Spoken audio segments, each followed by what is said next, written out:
On to race number 4, which is the first leg of the triple trio, 1,200-metre Class 4 contest. It's over the 1,200 metres on the dirt. Giddy Giddy heads them from barrier 2. First up, a 3-time course and distance winner, Happy Star. He drops in class as well. First up, Sam's Love, all weather for the first time for him. Just Not Listening, a course and distance winner on his last start, as was Kirov, Matthew Poon from barrier 3. Very Sweet Orange on his all-weather debut. He was last on his return, and down to Striking Mr. C, who was third behind Kirov. He's £6 better off on Saturday afternoon. Giddy Giddy, the John Size stable, has been up at Chung Fa from mid-July. He came back just on the 11th of October.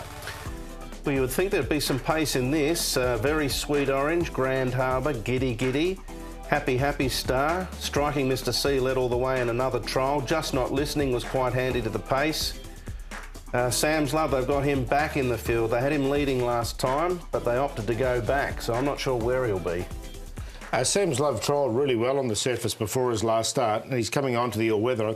Looks quite well placed on this surface. His work's been good on it since. And as you mentioned, they went back last time, so didn't really get into the race. But from barrier 6 and Zach Purton aboard, I think they'll be quite positive. Kirov is the next one. Now, he won last start.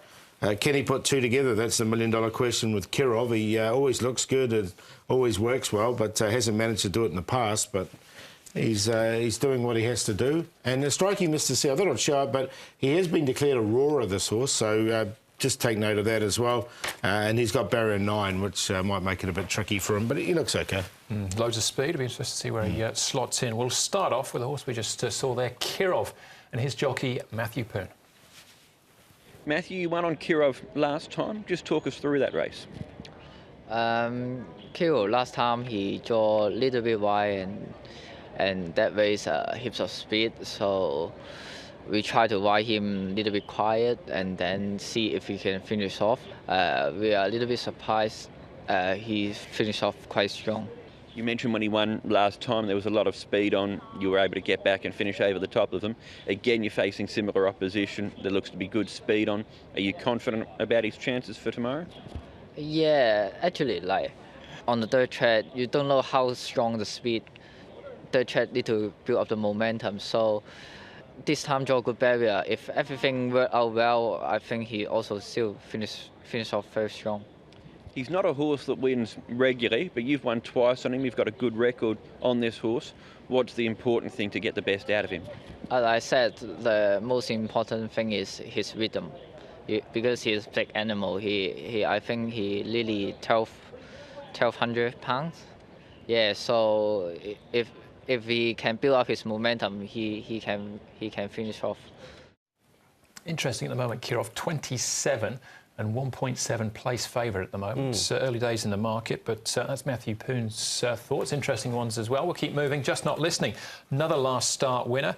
Managed to get onto a good position from barrier 11. He's got the same spot again this time. I thought this was a good win. There was some runs from him last season over the straight 1,000 where he was right up there. He was just lacking that little bit of strength. But just like the way the last 100 here, he put the race to bed. He's got to carry a little bit more weight, obviously, but John Moore actually stripped him back. He took the blinkers and the hood off and let him go around sort of freebird a little bit, didn't he? And I thought he handled it well. And despite the extra weight, I think barrier 11, same scenario. There'll be a bit more pace around him, but he might end up 3 deep, but he'll be comfortable, and that'll give him another chance to back it up. Yeah, that's the key, is the pace inside him, I thought, just from barrier 11. If he reproduces that, then he could be in it, but I don't know if he can. That's why I didn't put him in. All right, Giddy Giddy, seeing him for the first time this season. He's been up at Chung Fa. He's pretty honest campaigner. Barrier 2 works for him. Yeah, he's the favourite at the moment, Giddy Giddy, but he's on an all-time high rating and he's got to carry 132 pounds. So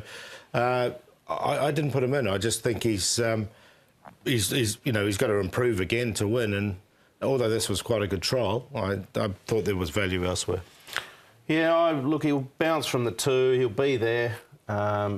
He's fairly reliable in placement when you look at the speed map. So he's defied me a few times. I've always thought he's high enough in the ratings, and he just keeps running good races. So he goes in for me. What about Striking Mr. C? We just saw the run behind Kirov. He's been back to the trial since. Yeah, he dropped out quite noticeably in the last 100 metres, and he was declared a roarer. So I'm going to leave him alone. Yeah, I didn't find a spot for him either. He will have to work from barrier number 9, and the fact that he tired so noticeably, as Paul mentioned, was a concern for me too. All right, I'm going to give him one more chance, striking Mr. C. There's definitely a horse there. There's a bit of money for him as well, 8.5 and 3.3. But the first, the dirt races, Paul, wide market. Yeah, and I'm going to go with my long shot in this, and that's Happy Star. Number 2, he's won fresh up before. He's looked really good on the surface from his limited starts that he's had. He's got barrier number 4, and I think Jack Wong rides this course really well. So at $17, I think he's an over. So I've got him as my long shot for the meeting. Sam's Love in there for second. He should be a little bit more forward. Kirov, I don't know if 3's ideal for him because he is a big horse and he needs to get rolling, but it was a strong win last time. And I thought Sunshine Universe has picked up and his track work wasn't too bad. So I thought he was worth a chance in there for 4. So I went 2, 3, 7, 11, but I like the 2 each way. I sort of chopped and changed my numbers here for various reasons. I'm going to go with the 5 again, Just Not Listening. I actually didn't have him in the tips last start, but I was quite taken the way he powered away the last 100. I think he's an improving type. He's had 8 races now. That was his first win. Same barrier. It'll be a very similar scenario for him. I'll give him a chance to back it up. Sam's Love, I made him the best last start. Had they have pressed forward last start, they could have sat outside of A Beautiful and he would have been a real chance of winning, but they took the option to go back. So I'm just going to put him in for second and see what happens on the dirt. Happy Star, like Paul, very notable horse on this surface. He's got a good fresh record, good record in the class. His trials leading in have been good. He's another one that'll press for the lead. There'll be a few looking for that early spot. And then Kirov, if they do run hard and he can get into that rhythm, as Matthew Poon mentioned, he could run over them again. So 5, 3, 2 and 7. Kirov, tricky first leg of the TT. We've all got Sam's Love in. That's the one common denominator there. All right, up next for us is race number 5, the first, the features. The first leg of the 6 up as well, the 5th.